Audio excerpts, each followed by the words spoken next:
Mheshimiwa Spika, majukumu makubwa ya Waziri Mkuu wa Jamhuri ya Muungano wa Tanzania ambaye ninaliomba bunge lako tukufu lithibitishe uteuzi wake yameainishwa katika ibara ya 52 ya Katiba ya Jamhuri ya Muungano wa Tanzania, nayo inatamka kama ifuatavyo.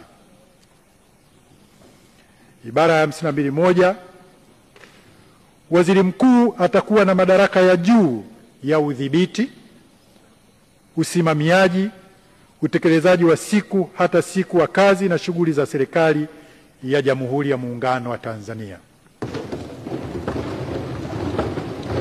Ibara ndogo ya pili, Waziri Mkuu atakuwa kiongozi wa shughuli za serikali bungeni. Na ibara ndogo ya tatu, katika utekelezaji wa madaraka yake, Waziri Mkuu atatekeleza au kusababisha utekelezaji wa jambo lolote au mambo yoyote ambayo Rais ataagiza kwamba yatekelezwe.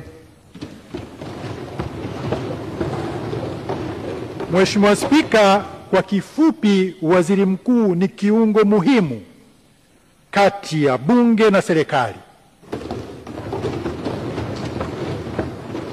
Kwa maneno mengine, yeye ni daraja muhimu kati ya wananchi na serikali na ni msaidizi mkuu wa Rais katika kutekeleza majukumu yake.